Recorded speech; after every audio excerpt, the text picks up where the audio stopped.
Aku disiram air oleh mertua sendiri di depan umum, demi membela pelakor yang merebut suaminya. Tapi wanita ini tidak menangis lama. Ia pergi, dan membawa semua aset keluarga suaminya. Kini, suaminya bangkrut, mertuanya sakit dan miskin, dan pelakor kabur. Sementara dia, jadi pengusaha sukses, tampil di TV, dan menulis buku berjudul, Disiram Air, Dibalas Api. Inilah kisah balas dendam paling kejam, tanpa darah, tanpa kekerasan, hanya strategi, kecerdasan, dan harga diri seorang istri sah yang diremehkan. Hujan tak turun hari itu, tapi tubuh Ayla basah kuyup, bukan karena langit, melainkan oleh tangan yang seharusnya menyayanginya sebagai bagian dari keluarga, Bu Ida, mertuanya sendiri. Air dingin yang mengguyur tubuh Ayla di tengah halaman rumah mewah itu bukan hanya menyapu gaunnya, tapi juga harga dirinya yang tersisa. Ember itu dilempar begitu saja setelah isinya habis, menggelinding di ubin marmer seperti saksi bisu dari kebiadaban yang terjadi. Semua terjadi di depan para tetangga yang datang untuk menghadiri acara kecil syukuran ulang tahun Bu Ida. Mereka semua terdiam, mulut menganga, mata membelalak, tak percaya apa yang baru saja mereka saksikan. Perempuan tak tahu diri. Sudah jelas Raka tak bahagia, kau masih saja mengekang dia. Teriak Bu Ida lantang, wajahnya merah padam, matanya menyala dengan api kebencian yang sulit dicerna logika. Lihat Dira. Lembut, perhatian, bukan seperti kamu yang selalu cemberut. Ayla berdiri kaku, gaunnya melekat pada tubuhnya yang gemetar. Bukan karena dingin, tapi karena campuran rasa malu, marah, dan getir yang tak tertahankan. Di sudut mata, dia melihat Dira berdiri dengan senyum tipis di balik lipstik merah darah, seolah-olah menyaksikan kemenangan kecil dalam peperangan yang ia mulai diam-diam. Dira, wanita yang mengaku hanya teman kerja Raka, ternyata sudah masuk ke dalam rumah, bahkan hati keluarga Raka lebih dalam dari yang Ayla bayangkan. Awalnya Ayla mencoba mempercayai suaminya. Tapi lambat laun, pesan-pesan larut malam, sikap dingin Raka, dan bisik-bisik Bu Ida tentang perempuan yang lebih pantas, menjadi potongan teka-teki yang mulai menyusun kebenaran menyakitkan. Yang menyayat, bukan hanya perselingkuhan itu, tapi kenyataan bahwa Ayla lah yang dianggap rusak, bukan Dira. Ia tidak hanya kehilangan suami, tapi juga kepercayaan mertuanya yang dulu memujinya tinggi-tinggi di awal pernikahan. Aku ini istri sah, Bu, teriak Ayla akhirnya, suaranya pecah, menggema di antara tatapan kasihan dan keheranan para undangan. Apa salahku sampai kalian memperlakukan aku seperti ini? Namun suara Ayla hanya ditanggapi tawa sinis Bu Ida. Menikah saja belum tentu cocok. Kalau Raka sudah bosan, ya kamu harus tahu diri. Jangan malu-maluin keluarga besar kami. Keluarga besar? Lucu. Ayla tersenyum getir. Sejak kapan dia dianggap bagian dari keluarga besar itu? Sejak Raka mulai menjadikan Dira sebagai tamu istimewa di rumah mereka? Sejak Ayla mulai tidur sendiri di kamar yang dulu mereka huni bersama? Hati Ayla tercekat. Dia sadar, hari itu bukan hanya air yang membasahi tubuhnya, tapi juga pemakaman atas semua harapannya sebagai istri, sebagai menantu, sebagai wanita yang telah memberikan seluruh hidup dan cintanya untuk keluarga ini. Dan disitulah, di halaman rumah yang menjadi saksi atas penghinaan itu, lahirlah sesuatu di dalam hati Ayla, bukan sekadar sakit, tapi api kecil yang mulai menyala. Api dendam yang perlahan akan membakar segalanya. Hari itu, Ayla bukan lagi wanita lemah yang hanya bisa menangis di balik pintu kamar. Hari itu, Ayla mati, dan yang lahir darinya adalah seseorang yang akan mengubah nasib keluarga Raka selamanya. Air yang mengalir dari tubuh Ayla sudah mengering, tapi luka yang ditinggalkan di hatinya belum juga reda. Tangisnya telah berhenti, berganti dengan hening yang menyakitkan. Hening yang lebih nyaring dari ribuan teriakan. Malam itu, ia duduk di pojok kamar yang dulu menjadi saksi bisu cinta mereka. Kamar yang kini terasa seperti ruang asing, dingin, sunyi, dan penuh kebohongan. Tak lama, pintu kamar dibuka kasar. Raka berdiri di ambang, mengenakan kemeja putih setengah rapi, wajahnya tak menunjukkan sedikitpun rasa bersalah. Kau puas mempermalukan keluarga? Katanya dingin. Ayla menoleh pelan, tak percaya dengan apa yang baru saja didengarnya. Aku, yang mempermalukan? Aku yang disiram, Raka. Di depan orang banyak. Oleh ibumu. Karena membela perempuan yang kau bawa masuk ke hidup kita tanpa izin. Jangan bawa-bawa Dira ke sini, bentak Raka. Dia tidak bersalah. Kau saja yang terlalu sensitif, terlalu paranoid. Aku sudah capek. Ayla, kau selalu curiga, marah, merengek. Mana ada laki-laki yang betah dengan istri sepertimu? Ayla terdiam. Napasnya berat, dadanya sesak. Kau sudah berubah, bisiknya. Bukan aku yang berubah, Raka menyahut cepat. Kau saja yang tak tahu cara menjaga rumah tangga. Ucapan itu menusuk lebih tajam daripada sembilu. Padahal Ayla tahu betul siapa yang menjaga rumah tangga ini saat Raka sibuk dinas luar kota. Siapa yang selalu memaafkan saat suaminya pulang larut malam dengan aroma parfum wanita lain? Siapa yang menahan luka setiap kali menemukan chat dari Dira yang dihapus buru-buru? Hari-hari mulai terurai di kepalanya. Sejak kapan semua ini mulai? Mungkin sejak awal pernikahan, dia memang terlalu percaya. Raka adalah pria berwibawa, tampan, dan dari keluarga terpandang. Tapi Ayla percaya karena cinta. Ia pikir semua akan baik-baik saja jika ia bersabar. Tapi malam itu, semuanya pecah. Topeng Raka yang sempurna akhirnya jatuh. Keesokan harinya, Ayla mendengar percakapan antara Bu Ida dan kerabatnya. Ia tak sengaja lewat ruang tamu dan mendengar suara pelan tapi menusuk. Memang Ayla itu keras kepala. Untung ada Dira. Anak itu sopan, pintar ambil hati. Seperti menantu sungguhan, kata Bu Ida sambil tertawa kecil. Saya kira dia pacarnya Raka sebelum nikah ya, sahut Tante Sari.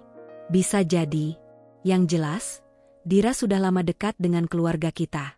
Ayla itu cuma numpang nama. Harta semua dari keluarga Raka. Ayla nyaris menjatuhkan nampan di tangannya. Lututnya lemas. Telinganya berdenging. Dira, sudah lama dekat? Bahkan sebelum pernikahan mereka, ia mulai menghubungkan semua titik.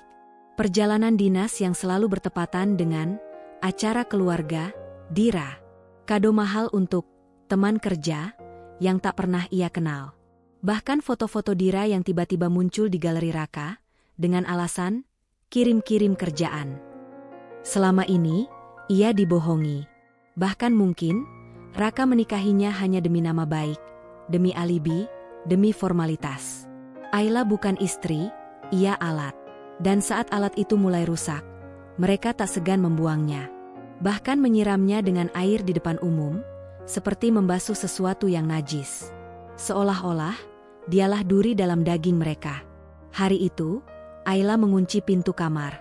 Ia duduk di depan cermin, memandangi wajahnya sendiri. Mata sembab, kulit pucat, bibir kering. Tapi di balik pantulan itu, mulai tumbuh sesuatu yang baru. Ketegasan, keberanian, dendam. Ia sadar, tak ada cinta di sini. Hanya permainan. Dan dalam permainan ini, Ayla memutuskan untuk berhenti menjadi pion. Ia akan jadi ratu. Dan satu persatu, semua yang membuatnya terhina, akan ia singkirkan. Malam turun seperti kabut duka. Rumah itu masih berdiri megah. Tapi di dalamnya, jiwa Ayla telah runtuh. Ia duduk di tepi ranjang, tubuhnya diam namun pikirannya bergolak. Dalam keheningan, suara penghinaan dari Bu Ida terus terngiang di telinganya. Seperti bisikan iblis yang menggores luka berkali-kali. Kau hanya numpang nama. Dira lebih pantas jadi menantu kami.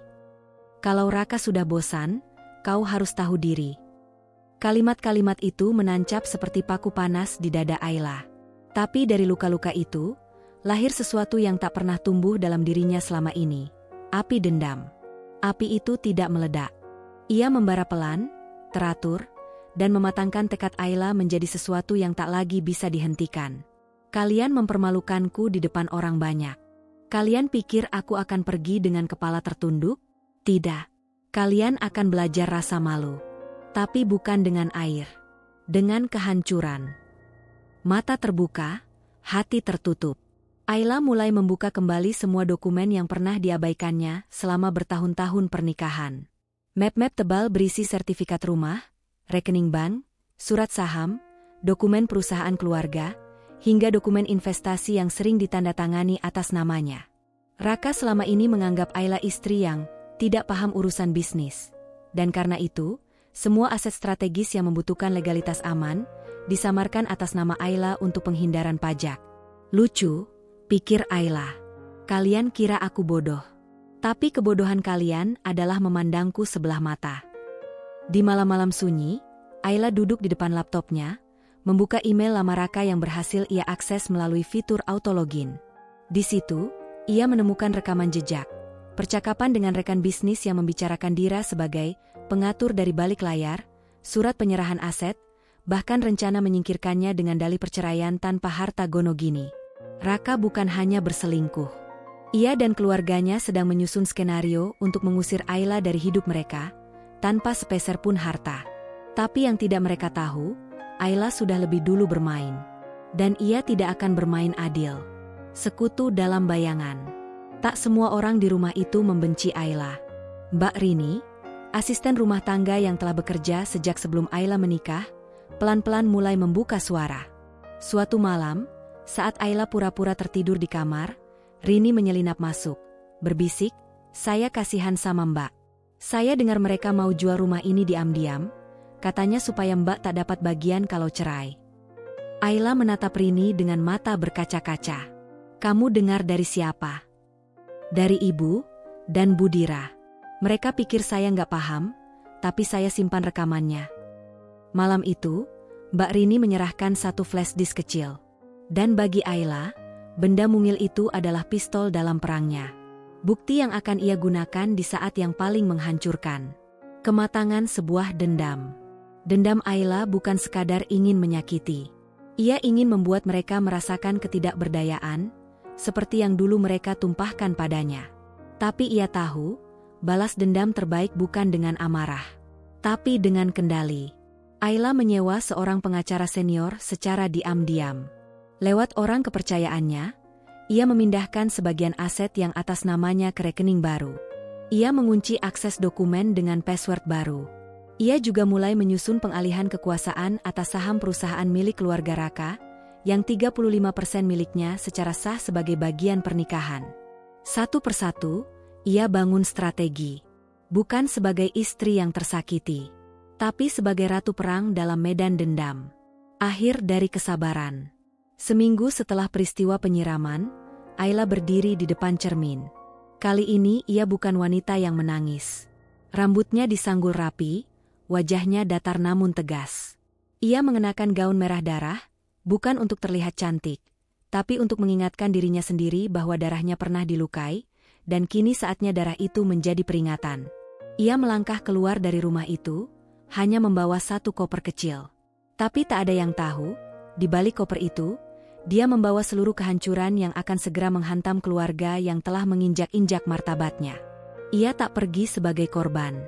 Ia pergi sebagai pembalasan. Langkah kaki Ayla terasa ringan ketika meninggalkan rumah megah keluarga Raka, namun hatinya masih membawa beban yang tak bisa diukur oleh koper manapun. Ia tak menangis. Air matanya sudah habis sejak malam sebelum ia pergi, ketika memandangi pantulan dirinya sendiri di cermin dan berjanji bahwa tak akan pernah menangis karena mereka lagi, karena keluarga yang mempermalukannya, menghancurkannya, dan meninggalkannya saat ia paling butuh dipeluk. Tapi Ayla tahu, dalam peperangan yang akan ia mulai, air mata justru akan menjadi senjata. Tangisan terakhir akan menjadi tombak yang menancap ke jantung kesombongan mereka. Lemah di permukaan, tajam di dalam. Ayla tiba di apartemen kecil yang ia sewa diam-diam sejak seminggu lalu. Tempat itu sunyi, sederhana, namun aman. Tempat di mana ia tak perlu pura-pura kuat, tak perlu terus tersenyum di hadapan keluarga suaminya, atau bersikap baik kepada mertua yang menusuk dari belakang. Ia membuka laptopnya. Dalam satu folder terenkripsi, ia menyimpan hasil kerja dari seorang konsultan IT forensik, yang ia sewa dengan bayaran mahal untuk membuka semua email, transaksi, dan dokumen digital Raka dan keluarganya. Satu persatu file dibuka. Di dalamnya ada jejak pengalihan dana ke rekening luar negeri, pembelian properti atas nama orang ketiga, bahkan rencana pengambil alihan bisnis yang disamarkan lewat pihak ketiga. Yang membuat Ayla membeku sejenak adalah satu file berjudul Penataan Aset Keamanan Pajak, Ayla sebagai nama utama. Dengan tangan gemetar, ia membuka dokumen itu. Dan seperti bom yang meledak dalam diam, ia menemukan kebenaran yang mengubah segalanya. Sebagian besar kekayaan Raka dan keluarganya, mulai dari saham, rumah, kendaraan mewah, hingga rekening investasi, ternyata tercatat atas nama Ayla. Bukan karena kepercayaan, bukan karena kasih, tapi karena alasan pajak dan keamanan hukum. Karena menurut pengacara keluarga, nama istri sah akan lebih aman digunakan untuk memarkir harta gelap. Jadi selama ini, aku hanya pelindung legal mereka. Tameng pajak, simpanan administratif. Mereka memelukku bukan karena cinta, tapi karena hukum. Ayla tertawa kecil. Suara tawa yang getir, nyaris seperti tangis. Tapi ia tidak menangis. Tidak sekarang. Karena kini ia tahu, senjata terbesar mereka adalah dirinya. Menyiapkan perang. Ayla segera menghubungi pengacara kepercayaannya, Pak Firman, mantan jaksa yang kini menjadi penasihat hukum bagi orang-orang tajir bermasalah. Bu Ayla, kalau dokumen ini sah, maka secara hukum, Anda bisa membekukan sebagian besar aset keluarga suami Anda, kata Pak Firman sambil menyesap kopi. Ayla menatap pria itu dengan tenang. Saya tidak ingin membekukan. Saya ingin mengambilnya. Semua. Pak Firman terdiam sesaat, lalu tersenyum tipis. Kalau begitu, kita akan mulai dengan pengalihan hak aset.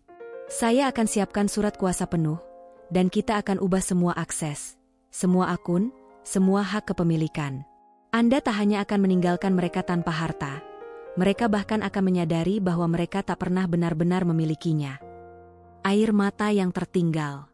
Di malam hari, Ayla duduk di balkon apartemennya. Angin malam menyentuh pipinya yang dingin.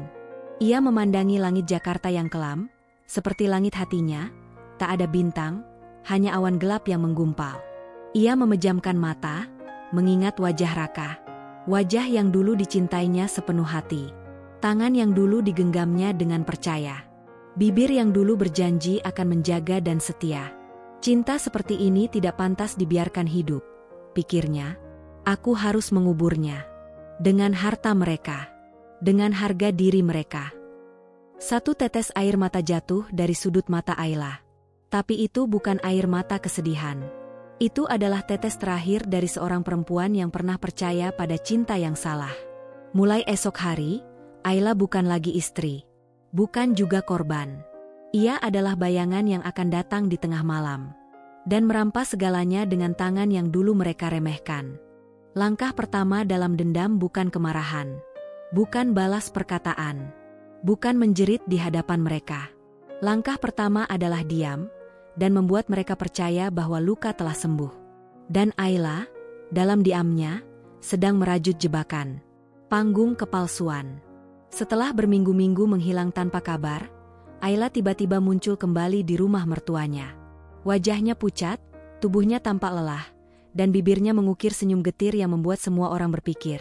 Akhirnya dia menyerah. Aku, salah juga.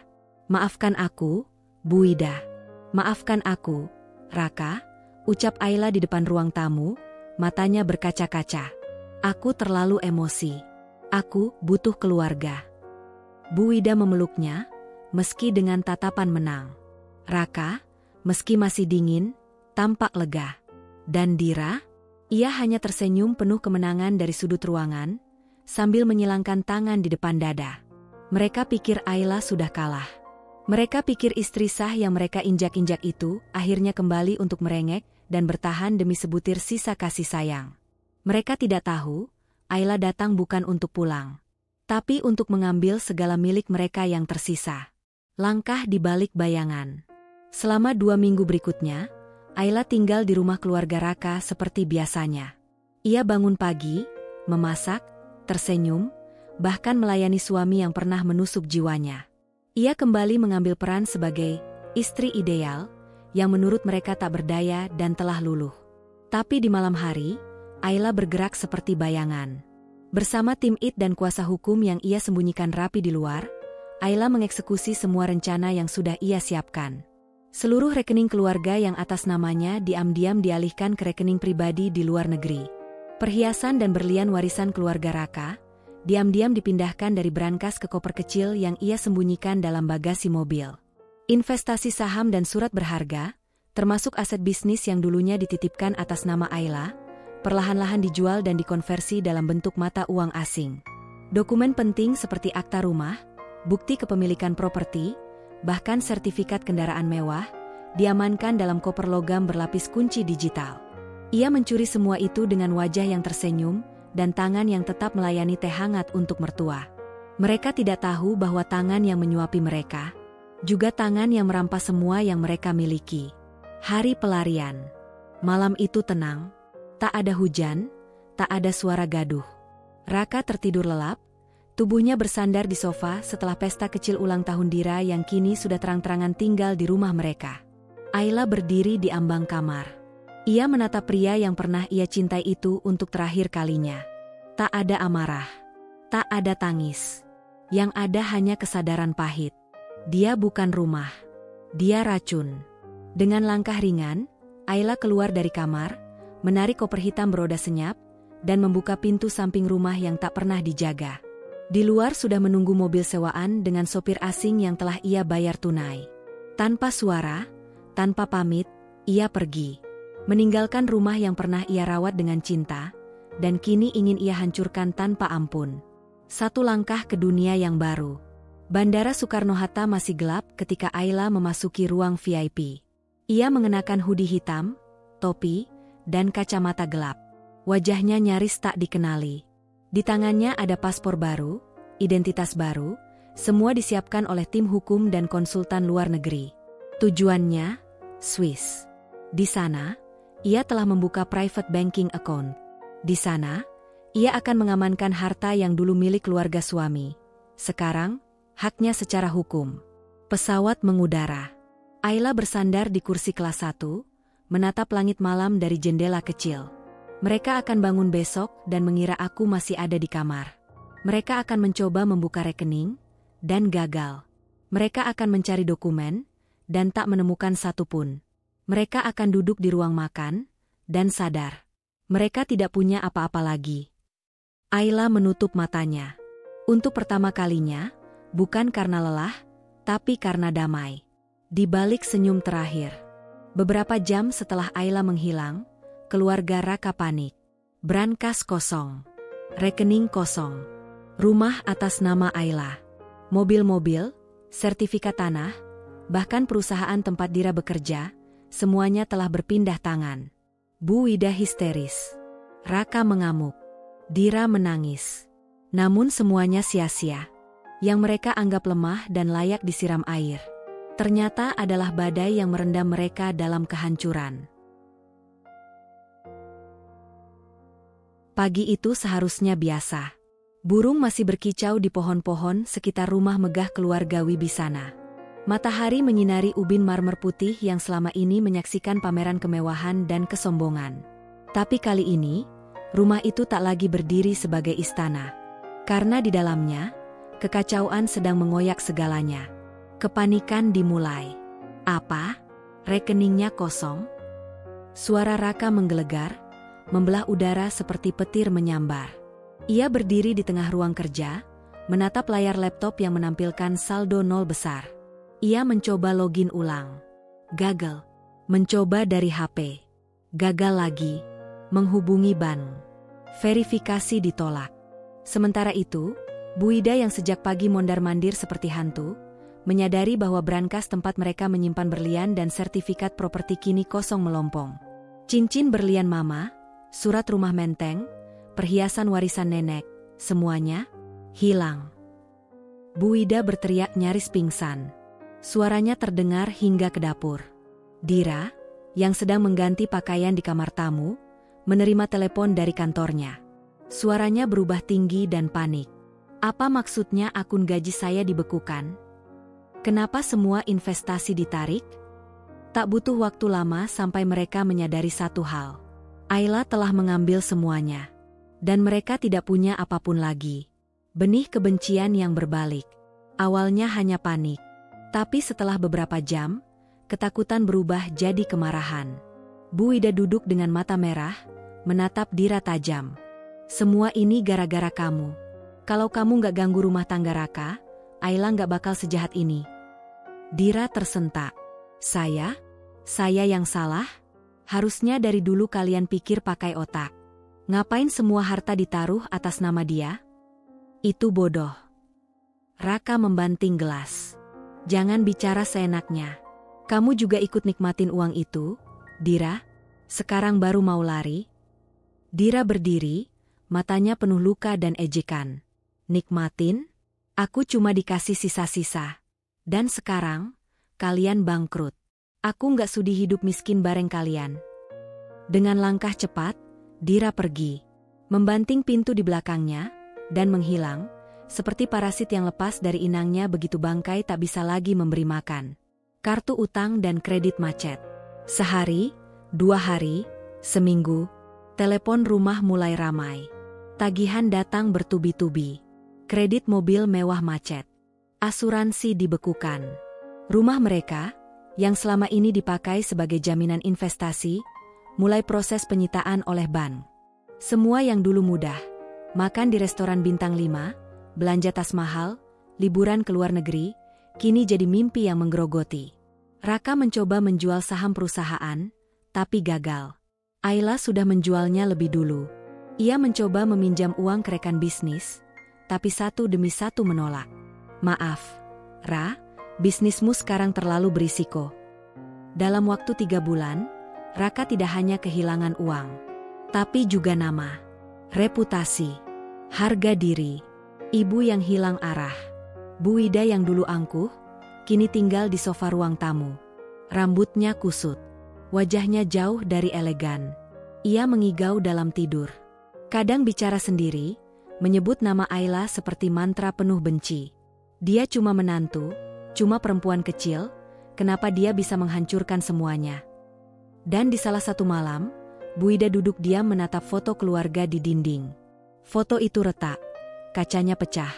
Ia menyentuh wajah Ayla di bingkai itu dengan jari bergetar.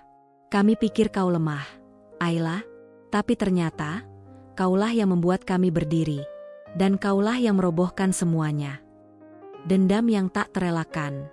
Raka kini hanya bayang-bayang dari siapa dirinya dulu. Ia duduk di teras rumah, yang sebentar lagi akan disita, memandangi pagar besi yang dulu menjaga mereka dari dunia bawah. Ia menyalakan rokok terakhirnya. Matanya menatap kosong. Dia datang seperti istri, tapi pergi seperti hantu yang mencuri seluruh hidupku. Tak ada yang menyangka bahwa kehancuran itu datang bukan dengan senjata, tapi dengan kepintaran, kesabaran, dan keheningan yang mematikan. Rumah tanpa nama. Beberapa bulan kemudian, rumah mewah itu dilelang. Mobil-mobil mewah disita. Perusahaan bangkrut. Raka dan ibunya pindah ke rumah kontrakan kecil di pinggiran kota. Nama besar keluarga Wibisana, kini hanya sejarah. Dan Ayla, di kejauhan, duduk di balkon apartemen mewahnya di Swiss. Menatap salju jatuh perlahan, sambil menyeduh teh hangat. Keadilan, akhirnya datang. Tapi bukan dari pengadilan. Dari seorang istri yang kalian pikir tak akan melawan. Salju tipis turun di antara gedung-gedung kaca kota Zurich, Swiss. Langit memucat, dan suara langkah sepatu hak tinggi bergema di lantai marmer lobi sebuah gedung pencakar langit. Di atas sana, di lantai 28, seorang wanita duduk di balik meja kerja dari kayu walnut solid, mengenakan setelan krem elegan, dengan rambut disanggul rapi dan tatapan tajam. Namanya kini bukan lagi Ayla Wibisana. Kini ia dikenal sebagai Ayla R. Mahesa, pendiri dan CEO dari Mahesa Holdings, perusahaan investasi yang dalam 2 tahun terakhir melambung cepat di Eropa dan Asia, menjadi pemilik saham mayoritas dari beberapa startup teknologi dan jaringan distribusi kosmetik terkemuka. Dan yang paling menyakitkan bagi orang-orang yang dulu merendahkannya. Semua ini dibangun dari modal yang pernah mereka anggap milik mereka. Hidup baru, wajah baru. Ayla memulai hidup baru bukan dengan bersembunyi, tapi dengan membangun kekuasaan. Setibanya di Swiss, ia mengambil kelas singkat bisnis internasional, menyewa tim penasihat finansial, dan memindahkan aset-aset cair miliknya ke beberapa wilayah bebas pajak. Dari hasil pernikahan sah yang penuh pengkhianatan, ia tidak hanya membawa luka, tapi juga modal besar. Properti atas nama dirinya, investasi legal, dan dana tunai dalam jumlah yang lebih dari cukup untuk membangun kembali dirinya dari nol. Aku tidak akan jadi korban. Tidak akan jadi cerita sedih. Aku akan jadi cerita sukses yang mereka baca dengan gemetar. Naik melalui luka. Awalnya, ia membuka bisnis kecil, lini produk perawatan kulit berbahan alami, yang diberi nama Tara, diambil dari bahasa Sanskerta yang berarti bintang. Produk itu ia rancang sendiri. Formulanya, desain kemasan, narasi pemasarannya. Semua berasal dari satu nilai. Kecantikan tidak datang dari memohon cinta. Ia datang saat kau berdiri dari reruntuhan dan tetap bersinar. Bisnis itu viral di kalangan wanita mandiri. Dalam waktu 9 bulan, Tara mendapat pendanaan dari investor Prancis dan Jerman. Ia membuka cabang di 3 negara. Ayla naik panggung-panggung konferensi perempuan, menjadi pembicara utama. Dari Tara, ia berkembang ke lini investasi, lalu ke real estate, lalu ke startup teknologi ramah perempuan. Dan saat ia berdiri di antara laki-laki berdasi mahal dan pengusaha elit, Ayla tahu, ia telah naik tahta. Tapi tahta itu dibangun dari puing rumah tangganya yang dulu. Panggung balas dendam yang elegan. Ayla tak pernah menyebut masa lalunya di depan media. Tak pernah membawa nama Raka atau keluarga Wibisana. Ia tak perlu. Karena di balik layar, semua orang yang pernah menyakitinya kini hidup dalam bayang-bayang kehancuran. Raka kini bekerja sebagai staf keuangan di sebuah kantor kecil yang jauh dari ibu kota. Namanya tercemar. Ia dicibir oleh orang-orang yang dulu menjilatnya. Bu Wida menjual sisa perhiasan palsu demi membayar kontrakan kecilnya. Dira? Tak terdengar lagi kabarnya setelah ia pergi meninggalkan keluarga Raka dalam keadaan bangkrut. Seolah lenyap, seperti bayangan dosa yang malu untuk terus muncul. Dan Ayla, ia makan siang dengan duta besar. Ia berfoto dengan wanita-wanita yang dulunya menoleh sinis padanya. Ia memberi beasiswa kepada gadis-gadis muda dari Indonesia untuk kuliah di luar negeri, agar mereka tak perlu mengemis cinta dari laki-laki yang takut pada perempuan cerdas. Surat tanpa tanda tangan. Suatu hari, Ayla menerima surat tak terduga. Dikirim ke alamat kantornya, tanpa nama pengirim. Isinya hanya selembar kertas lusuh, tulisan tangan. Kami minta maaf. Kami hancur. Kami salah. Kalau bisa kembali ke masa lalu, kami akan memilih memelukmu lebih erat. Tapi kau sudah jadi bintang yang terlalu jauh. Maafkan kami, jika suatu hari nanti kau mau. Ayla menatap surat itu cukup lama. Lalu ia membakarnya. Bukan karena dendam. Tapi karena ia tak butuh pengakuan dari orang-orang yang menghancurkannya untuk tahu nilainya sendiri. Ratu di atas luka. Malam itu, Ayla berdiri di balkon kantornya, menatap cahaya kota yang menyala tenang. Ia memegang segelas anggur, mengenang wajah masa lalu. Wajah Raka. Wajah mertua. Wajah Dira.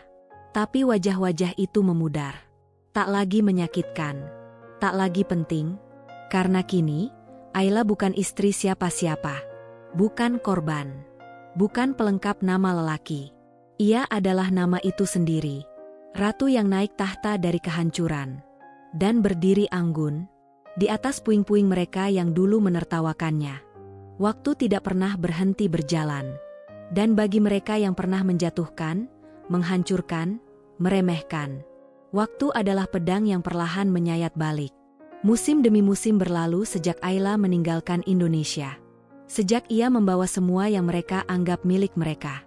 Dan kini, karma mulai menagih utangnya. Rumah yang sunyi, tubuh yang renta. Bu Wida, yang dulu bersinar dalam pesta sosialita, kini tinggal di rumah petak berdebu di pinggiran kota. Cat dindingnya terkelupas. Lampu ruang tamu redup. Bau obat dan balsem menyelimuti udara. Tubuhnya kurus. Tulangnya menonjol. Batuk tak pernah berhenti dari tenggorokannya. Kadang ia duduk sendirian di kursi plastik yang goyah, memandangi televisi tabung yang gambarnya sudah bersemut. Kadang ia terdiam menatap lantai, menyebut nama Ayla dalam bisikan kecil, seolah berharap mantan menantu itu akan datang, memberi maaf, memberi uluran tangan. Tapi Ayla tak pernah datang. Dan itu yang paling menyakitkan. Karena semakin sakit tubuhnya, semakin jelas dosa yang dulu ia tutupi dengan arogansi. Raka yang terpuruk. Raka, dulu pewaris kerajaan bisnis, kini hanya karyawan keuangan biasa di kantor dengan plafon bocor. Gaji cukup untuk hidup seadanya. Ia sudah menjual 2 mobil lamanya. Jam tangan Rolex milik Ayla yang dulu ia ambil diam-diam, dijual murah ke pedagang pasar gelap. Pekerjaan makin sulit. Nama keluarganya dikenal buruk di lingkaran bisnis. Teman-teman menjauh. Reputasi rusak. Ia mencoba bertahan. Tapi ketika ibunya masuk rumah sakit karena komplikasi paru-paru, Raka kehilangan arah. Tabungan habis. Utang menumpuk. Dan di satu malam yang paling dingin dan kelam dalam hidupnya, Raka membuat keputusan yang dulu paling ia hindari. Mencari Ayla.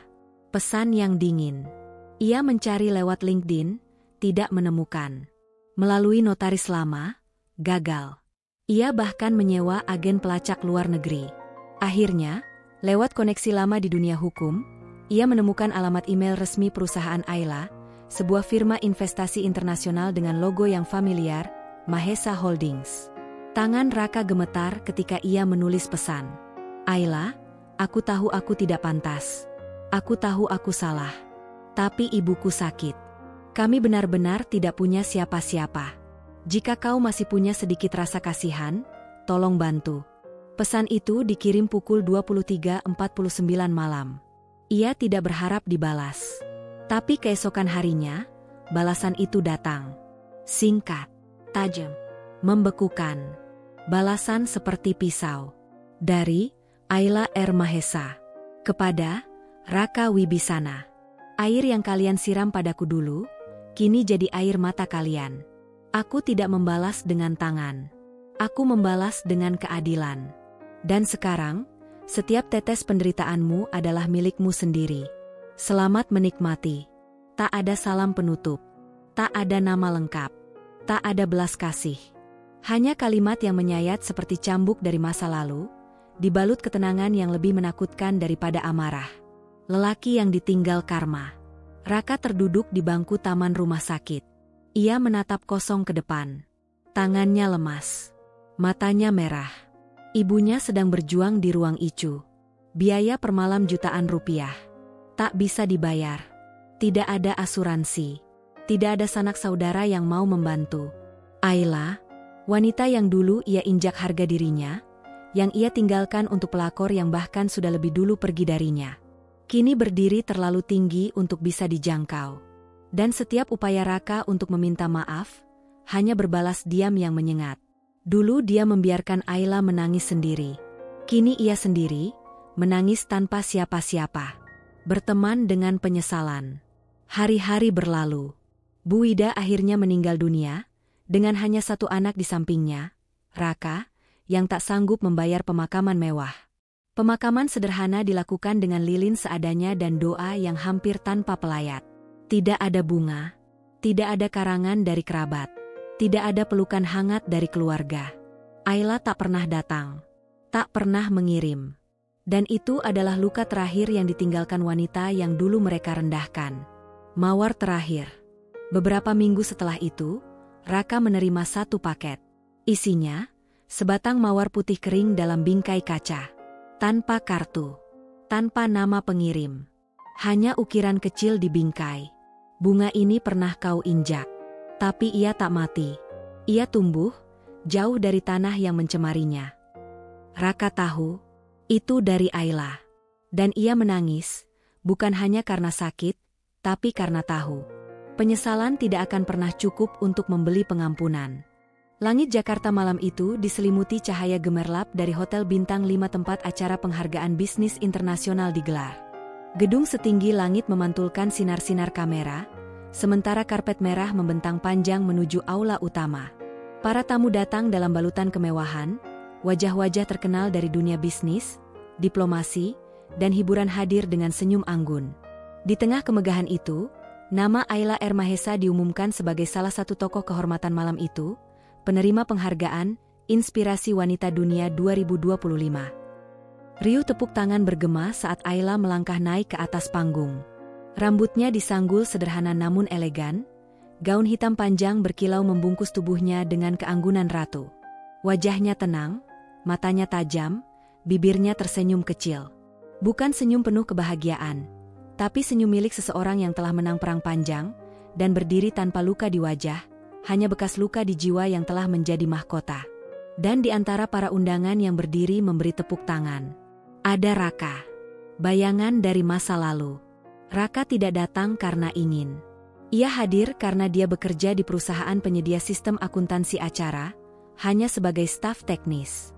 Tak pernah menyangka bahwa perempuan yang dulu ia hancurkan, kini berdiri di atas panggung kehormatan, disanjung dunia, dipuja kamera.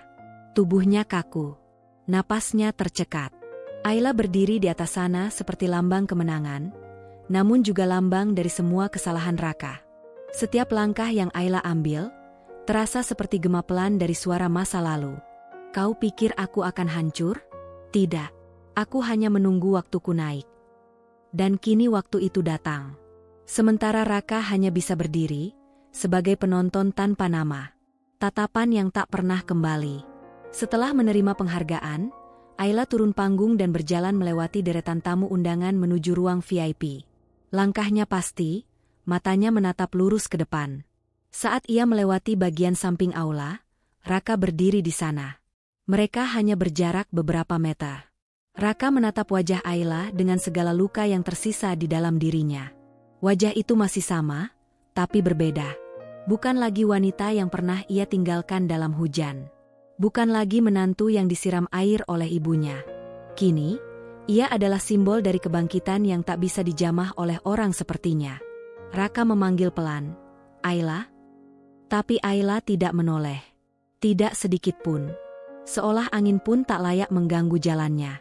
Seolah suara masa lalu sudah terlalu jauh untuk didengar. Ia terus berjalan melewatinya, dengan langkah ringan, kepala tegak, dan mata yang tak sudi mengingat. Ditinggalkan untuk kedua kalinya. Raka hanya bisa berdiri diam. Lidahnya keluh. Matanya memanas. Ada sesuatu yang pecah di dalam dadanya, lebih sakit daripada kehilangan rumah, lebih pedih dari kematian ibunya. Karena kali ini, Ayla benar-benar tak lagi mengenalnya. Dan itulah bentuk pembalasan yang paling kejam. Menjadi tidak penting. Seorang pria di belakangnya berbisik pada temannya, menunjuk Ayla. Itu dia, yang katanya dulu pernah ditinggal suami karena pelakor. Lihat sekarang. Bangkit, jadi ratu. Raka menunduk. Dulu ia bangga dipuja sebagai pria sukses. Kini, dia bahkan tak mampu berdiri dalam satu ruangan yang sama dengan mantan istrinya, tanpa merasa seperti bayangan. Pidato yang menggores. Beberapa menit kemudian, suara Ayla kembali terdengar di layar besar saat sesi wawancara ditayangkan ulang. Dulu saya pernah kehilangan segalanya. Tapi saat seseorang mencoba menguburmu, kadang mereka lupa, kau adalah benih. Dan ketika benih tumbuh, yang menguburmu akan berdiri dalam bayang-bayangmu selamanya. Kamera menangkap wajah Ayla yang tersenyum halus. Raka berdiri di sudut aula, di balik tiang marmer, tak mampu keluar. Kakinya lemah. Jiwanya remuk. Luka yang tak bisa disembuhkan. Malam itu, di parkiran bawah tanah, Raka duduk sendirian di motornya yang sudah tua, helm di tangan. Hujan turun pelan. Bukan deras, hanya rintik-rintik seperti air mata yang malu mengalir. Ia menengadah ke langit gelap. Kalau waktu bisa diputar. Tapi ia tahu, waktu tak pernah bisa diputar. Dan luka yang ia beri, kini kembali padanya ribuan kali lipat. Bukan dalam teriakan, bukan dalam makian. Tapi dalam tatapan yang tak pernah kembali. Langit Bali menjelang senja memerah keemasan. Angin laut menyapu lembut dedaunan palem di halaman villa tepi tebing milik Ayla. Burung camar melintas rendah, dan suara ombak mengisi ruang dengan ketenangan. Di teras belakang, Ayla duduk sendirian, mengenakan gaun linen putih, secangkir teh hangat di tangannya, dan sebuah buku terbuka di pangkuannya. Buku itu bukan karya orang lain. Buku itu adalah kisah hidupnya sendiri. Judulnya Menampar Masa Lalu. Disiram air, dibalas api. Judul yang membakar, tapi tak bernada benci. Sebuah metafora. Tentang penghinaan yang tak dibalas dengan amarah membabi buta. Tapi dengan perubahan, dari perempuan yang diinjak, menjadi perempuan yang menginjakan kaki di atas podium dunia. Buku itu sudah terjual jutaan eksemplar hanya dalam 3 bulan. Diterjemahkan ke dalam 17 bahasa. Masuk ke daftar New York Times bestseller. Menjadi bacaan wajib di forum-forum pemberdayaan perempuan. Namun bagi Ayla, angka itu bukan kemenangan. Kemenangannya adalah ketika ia mampu menulis kisah itu, tanpa lagi meneteskan air mata. Dendam yang sudah mati. Setelah pertemuan terakhir dengan Raka di acara penghargaan itu, Ayla tidak lagi memikirkan masa lalu. Ia tidak mengintip hidup mantan suaminya. Tidak bertanya pada orang-orang. Tidak mengirim apa-apa. Ia tidak perlu. Karena dendam, jika dibiarkan terlalu lama, berubah jadi racun yang perlahan menggerogoti jiwa sendiri. Dan Ayla tahu, dendam itu hanya perlu satu hal untuk dikubur. Kemenangan yang tidak bergantung pada kehancuran orang lain. Aku tidak bahagia karena mereka jatuh. Katanya dalam salah satu wawancara TV. Aku bahagia karena aku tidak ikut jatuh bersama mereka. Kemenangan seorang menantu. Dulu, ia disebut menantu tak tahu diri. Dituduh pencitra, pelit, bahkan penyebab runtuhnya rumah tangga. Kini, ia disebut mentor, panutan, pemimpin. Dulu ia disiram air di depan umum.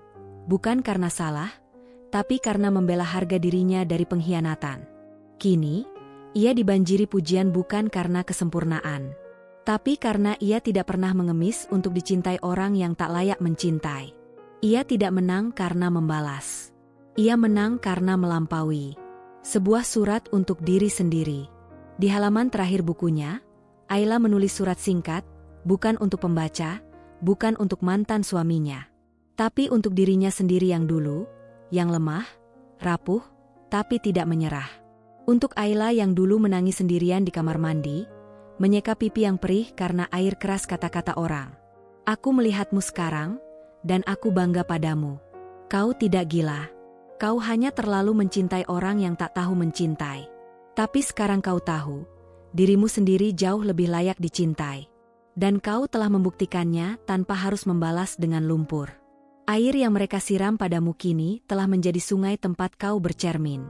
Dan di sana, kau melihat ratu yang tak lagi menangis. Menutup buku, menutup luka. Ayla menutup bukunya perlahan. Hari telah gelap.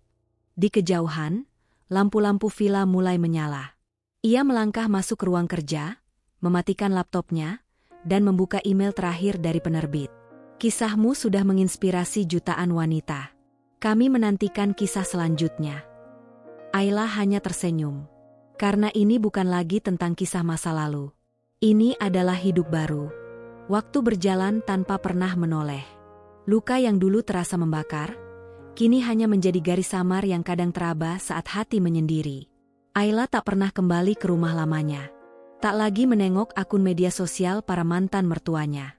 Tak pernah mencari tahu kemana Dira pergi, atau bagaimana Raka menjalani hidupnya sekarang. Bukan karena ia tak peduli, tapi karena ia sudah selesai. Dendamnya telah selesai bukan saat mereka semua jatuh, tapi saat ia tidak lagi berharap mereka meminta maaf. Ia telah naik terlalu tinggi untuk sekadar menoleh ke bawah. Dan di puncak itulah ia menemukan satu hal yang tak pernah ia bayangkan. Kedamaian. Surat terakhir. Dalam cetakan edisi terbatas bukunya, Ayla menyisipkan satu halaman kosong, dengan hanya satu kalimat di tengahnya. Bukan puisi. Bukan kata mutiara. Hanya satu kalimat sunyi. Seperti doa, seperti pisau. Yang pernah kau siram air itu kini jadi nyala api, dan aku tidak akan pernah padam. Penutup yang tak menyisakan duka. Ayla tidak pernah menikah lagi. Ia tidak mencari cinta yang baru untuk menambal luka lama. Ia tidak butuh tambalan, karena ia telah tumbuh kembali sebagai pribadi utuh. Kini, setiap kali ia berbicara di panggung, mengisi seminar, atau diwawancarai di televisi, hanya satu pesan yang selalu ia ulang. Kau boleh disakiti, boleh dihinakan, tapi jangan pernah berpikir bahwa itu akhir dari hidupmu. Karena kadang, kehancuran hanyalah ruang kosong, tempat kamu bisa membangun dirimu kembali dari awal, kali ini dengan fondasi yang tidak akan roboh hanya karena cinta yang salah. Di suatu pagi, saat matahari menyinari jendela rumah barunya di Tuscany, Ayla membuka jendela, memejamkan mata, dan tersenyum kecil. Ia tidak lagi membalas. Tidak lagi menunggu karma. Karena yang ia capai bukan sekadar kemenangan, tapi kemerdekaan. Akhir dari kisah ini bukan tentang kehancuran orang lain, tapi tentang seorang wanita yang dibakar oleh pengkhianatan, dan memilih untuk menjadi cahaya. Kilauan.